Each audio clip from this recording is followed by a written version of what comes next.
네, 이 시간 함께 볼 말씀은 두 군데입니다. 역대하 13장 10절부터 12절까지의 말씀과 14장 11절의 말씀 두 군데를 함께 보도록 하겠습니다. 먼저 역대하 13장 10절부터 12절까지의 말씀부터 함께 우리가 읽도록 하겠습니다. 함께 읽겠습니다. 우리에게는 여호와께서 우리 하나님이 되시니 우리가 그를 배반하지 아니하였고 여호와를 섬기는 제사장들이 있으니 아론의 자손이요 또 레위 사람들이 수종들어 매일 아침 저녁으로 여호와 앞에 번제를 드리며 분향하며 또 깨끗한 상에 진설병을 놓고 또 있어 그 등에 저녁마다 불을 켜나니 우리는 우리 하나님 여호와의 계명을 지키나 너희는 그를 배반하였느니라. 하나님이 우리와 함께하사 우리의 머리가 되시고 그의 제사장들도 우리와 함께하여 전쟁의 나팔을 불어 너희를 공격하느니라. 이스라엘 자손들아 너희 조상들의 하나님 여호와와 싸우지 말라. 너희가 형통하지 못하리라. 아멘. 네, 한 군데 더 보겠습니다. 역대하 14장 11절의 말씀입니다. 역시 조금 긴 말씀인데요. 같이 읽겠습니다. 시작. 아사가 그의 하나님 여호와께 부르짖어 이르되 여호와여 힘이 강한 자와 약한 자 사이에는 주밖에 도와줄 리가 없사오니 여호와여 우리를 도우소서. 우리가 주를 의지하오며 주의 이름을 의탁하옵고 이 많은 무리를 치러 왔나이다. 여호와여 주는 우리 하나님이시오니 원하건대 사람이 주를 이기지 못하게 하옵소서 하였더니 아멘. 기억을 하실지 모르겠습니다만은 몇 주 전에 르호보암의 이야기를 함께 나눈 적이 있습니다. 솔로몬 왕의 아들로서 솔로몬을 이어 왕이 된 르호보암은요, 자신의 교만과 그리고 사람들의 말, 하나님의 말을 경청하지 않는 어리석음으로 인해서 자신이 참 잘 물려받았다라고 생각했었던 그 솔로몬, 다윗과 솔로몬으로 이어지던 이스라엘을 그만 남유다와 북이스라엘로 갈라지게 만든 왕이 되었습니다. 그 후 북이스라엘은 여로보암이 통치하게 되었고 남유다는 르호보암이 각자 나라를 다스리게 됩니다. 그리고 이제 그 르호보암이 죽고 그 아들이 바로 오늘 우리가 다룰 아비야이고 또 아비야의 아들이 아사입니다. 여기까지 우리 헷갈릴 수도 있으니까 남북 왕국의 계보를 잠깐 볼까요? 네, 여기 화면에 보시면 솔로몬 이후에 제일 위에 솔로몬이라고 쓰여져 있는데요. 솔로몬 이후에 왼쪽으로 보이는 남유다에는 르호보암이 보이고요. 오른쪽으로 보이는 이제 북이스라엘에는 여로보암이 각각 나눠서 통치를 하게 됩니다. 그리고 왼쪽 남유다 르호보암이 북이스라엘의 여로보암보다 조금 일찍 죽고요. 그 아들 아비야가 아주 짧게 2년 혹은 3년 정도 나라를 다스렸다가 그 아들 아사는 무려 40년 넘게 아주 오래 왕의 자리에 있게 됩니다. 옆에 오른쪽 북이스라엘의 여로보암을 보면 남유다의 아사가 왕의 자리에 오를 때쯤 죽게 됩니다. 오늘은 그래서 이제 왼쪽에 있는 남유다, 르호보암 이후에 이어지는 남유다의 두 왕 아비야와 아사를 함께 다룰 건데요. 아버지와 아들, 부자의 이야기입니다. 네, 그만 보겠습니다.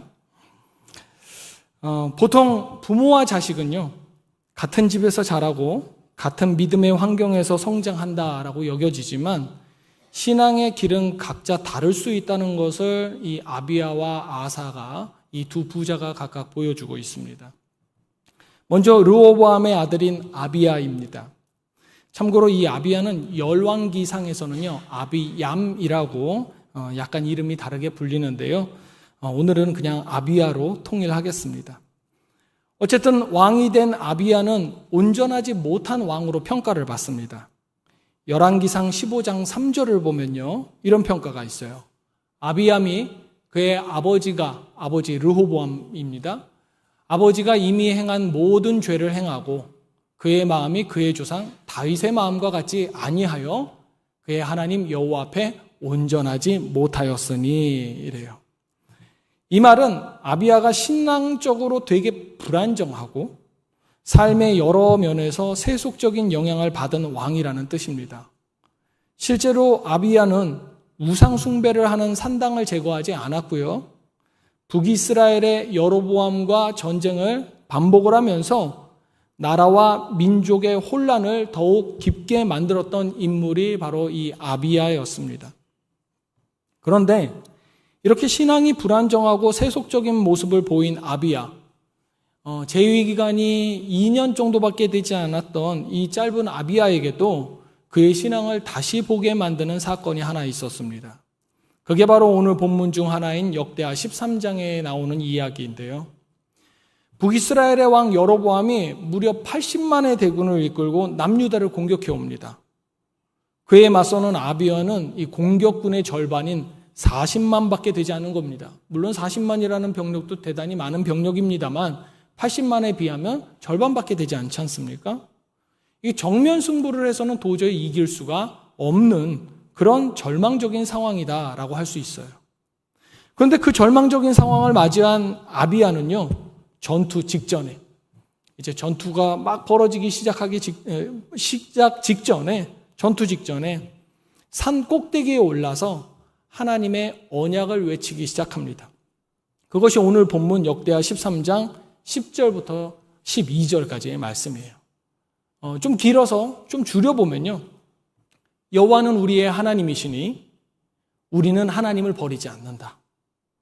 그래서 하나님은 우리와 함께 계시며 우리의 적 앞에서 하나님께서는 우리의 승리의 나팔을 불게 하신다. 아비야는 군사적인 전략이나 전술이나 또는 외교적인 협상, 이런 여러 가지 방법이 있음에도 불구하고 그것을 의지하는 것이 아니라 이 전쟁의 위기 앞에서 하나님의 언약, 즉 남유다로 이어지는 신앙의 정통성을 굳게 붙드는 모습을 보인 겁니다. 적어도 자신이 누군지를 알았어요.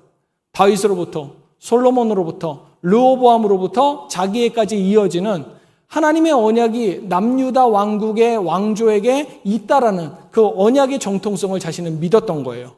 신앙은 되게 불안정한 모습을 보였어도 말입니다.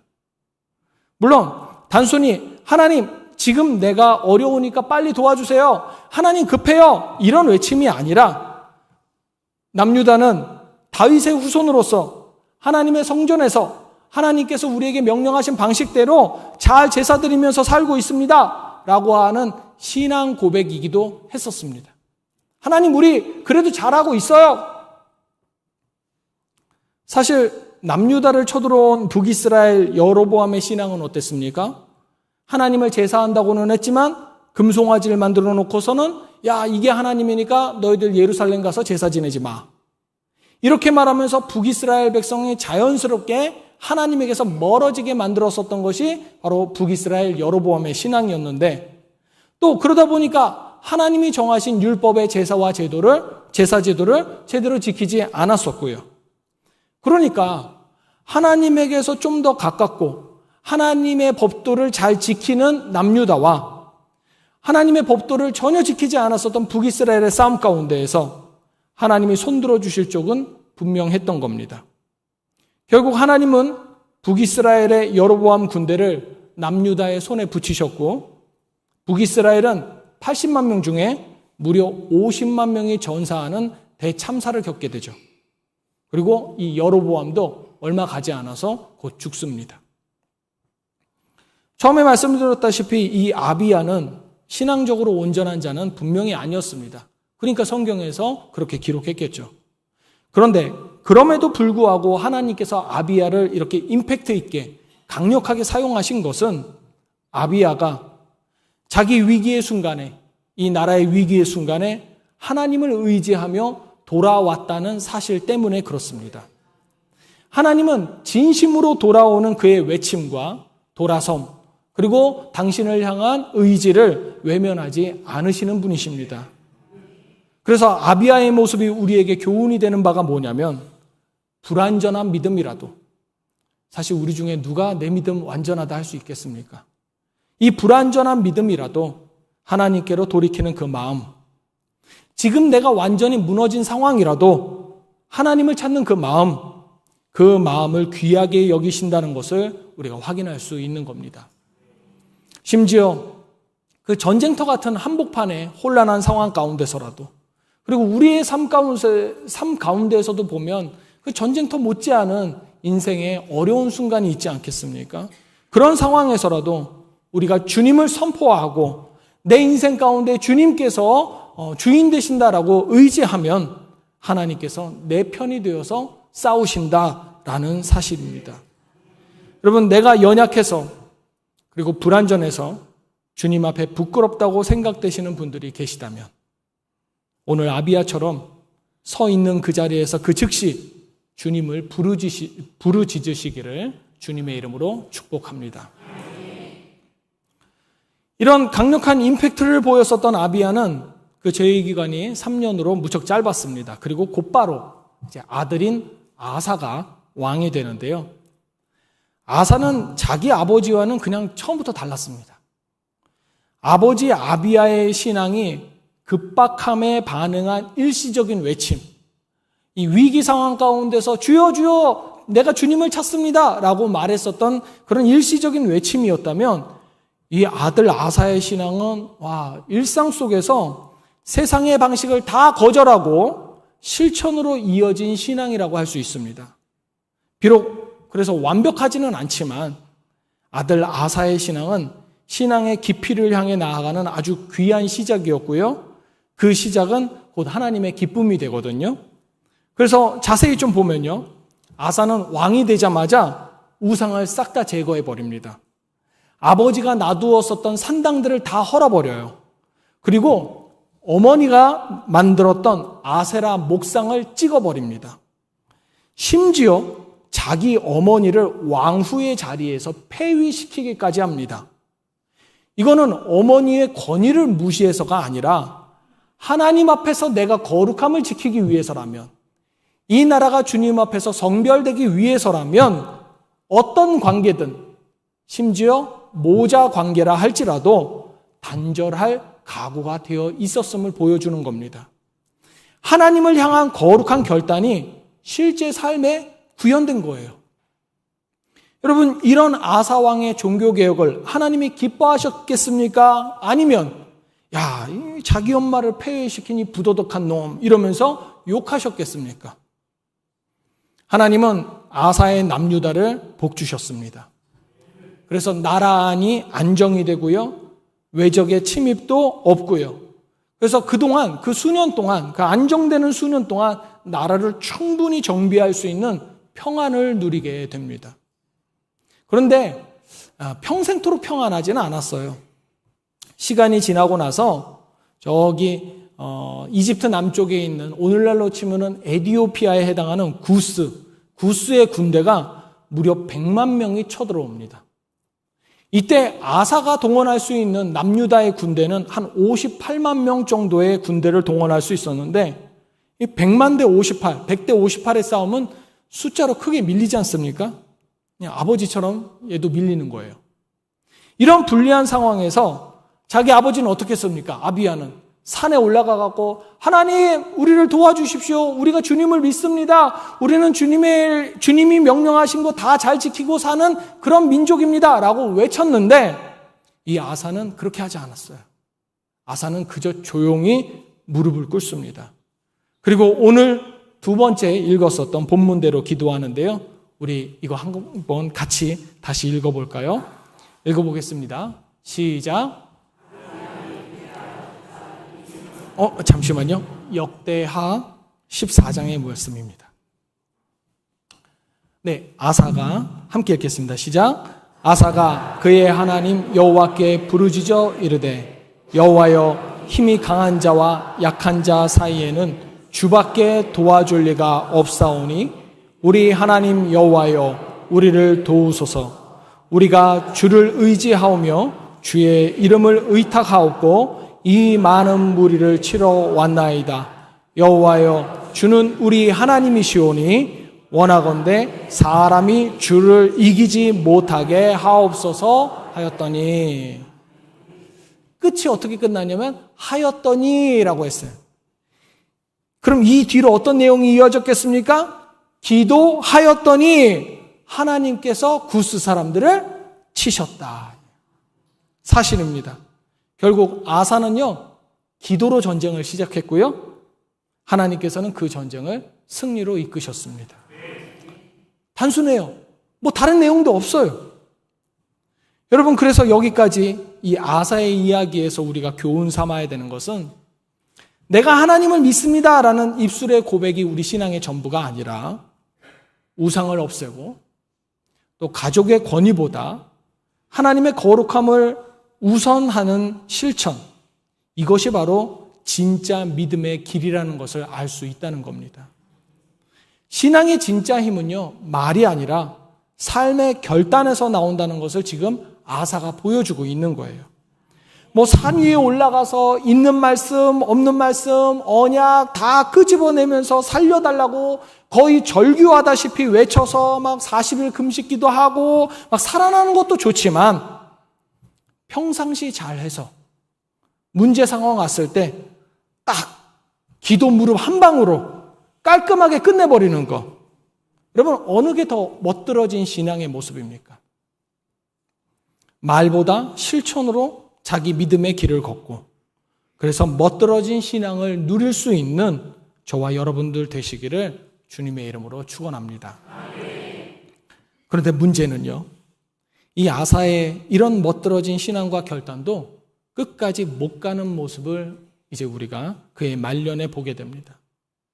세월이 점점 흐르자 아사는 하나님을 찾기보다 사람을 의지하는 사람으로 변해가요. 어떤 변화가 있었냐면요, 아사 말년에 또 전쟁이 한 번 더 있었습니다.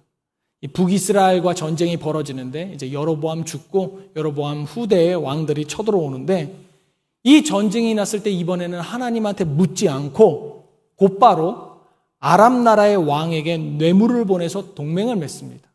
지도 한번 보여주시죠. 지도가 좀 작아서 잘 안 보이긴 하는데요. 여러분, 녹색이 북이스라엘입니다. 보라색이 남유다예요. 녹색이 보라색을 공격을 한 겁니다. 그런데 이 보라색 남유다의 왕인 아사가 누구하고 동맹을 맺냐면, 저기 오른쪽 위에 보면은 파란색 동그라미로 아람이라고 쓰여진 곳을 동그라미로 쳐놨습니다. 저기에 있는 나라와 동맹을 맺어요. 저기에다가 뇌물을 보내갖고요, 북이스라엘을 압박해달라고 요청을 합니다. 즉, 저기 가운데 있는 녹색 북이스라엘을 남쪽에서 위로 쳐들어가고, 북쪽 저 동그라미 한 아람에서 남쪽으로 쳐들어오면은 가운데 끼인 게 되잖아요. 그러니까 북이스라엘은 남쪽으로도 전쟁해야 되고 북쪽으로도 전쟁해야 되니까 압박을 받지 않을 수가 없었던 겁니다. 그래서 이러한 외교술로 이 위기를 탈출하려고 하죠. 네, 됐습니다. 물론 여러분, 이런 외교술로 자신의 위기를 탈출하는 거 좋은 선택입니다. 인간적으로는 좋은 선택 맞습니다. 상식적으로 하면 북이스라엘이 양쪽에서 압박받으니까 위축됩니다. 그런데 우리가 잘 알다시피 전쟁은 누구에게 달린 것입니까? 하나님이십니다. 하나님인데 아사는 말년에 하나님을 의지하지 않고 아람 왕을 의지합니다. 아사는요, 또 자신이 죽기 전에 병들었을 때에도 하나님을 찾지 않았어요. 그저 의사들만 여러 명 찾습니다. 아사는 그럼 도대체 왜 이렇게 변했을까요? 아사의 신앙이 그럼 무너졌다고 할 수 있을까요? 아니요, 신앙이 무너진 것은 아닙니다. 다만 경계심이 무너진 겁니다.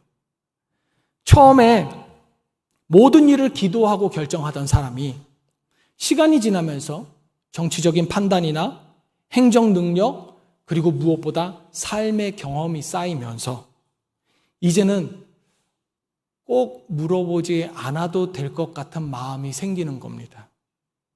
그리고 이런 아사의 변화는 점점 신앙의 연수가 쌓여가는 우리들에게 아주 큰 경종이 됩니다. 특히 아사의 마지막은 매우 상징적입니다. 역대하 16장 12절 말씀인데요. 제가 읽겠습니다. 아사가 왕이 된 지 39년에 그의 발이 병들어 매우 위독했으나 병이 있을 때에 그가 여호와께 구하지 아니하고 의원들에게 구하였더라.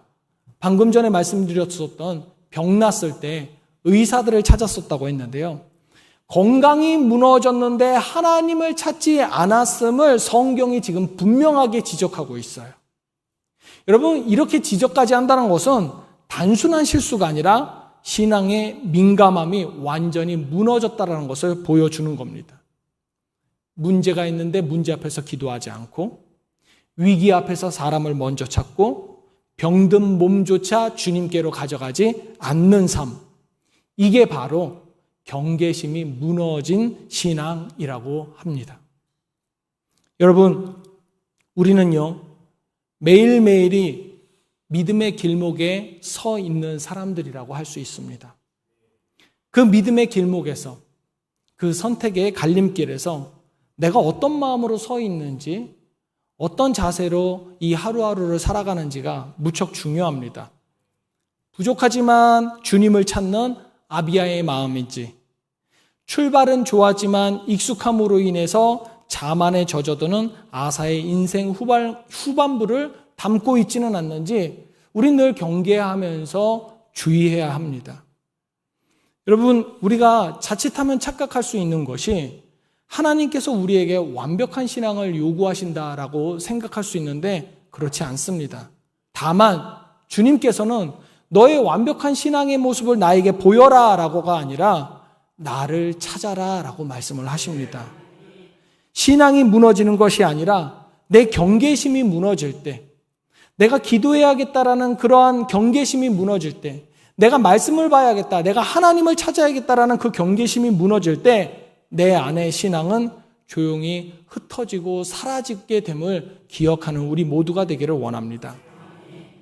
우리는 삶의 실패에서 또 내가 오늘 하나님의 법도를 못 지켰기 때문에 하나님과 멀어지는 것, 그거 아닙니다. 하나님께 묻지 않아서 멀어지는 겁니다. 기도하지 않는 익숙함, 기도하지 않는 편안함, 얼마나 좋습니까? 기도하지 않았을 때 내가 내 육신이 누리는 그 즐거움이요. 그런데 이러한 기도하지 않는 익숙함과 기도하지 않는 편안함이 내 신앙의 정도, 내 신앙의 수준보다 앞서기 시작할 때 우리는 아사의 말년처럼 무너지기 시작할 겁니다. 그러니 우리는 다시 하나님 앞에 무릎을 드려야 합니다. 늘 하나님을 찾고 늘 하나님과 대화하겠다라는 자세, 그리고 하나님께 가까이 가겠다라는 마음으로 아비야의 외침의 신앙이나 아사의 말년의 그 무너지는 신앙과는 비교할 수 없는 일상 속에서 늘 하나님과 교통하는 저와 여러분들 되기를 주님의 이름으로 축원합니다. 기도하겠습니다.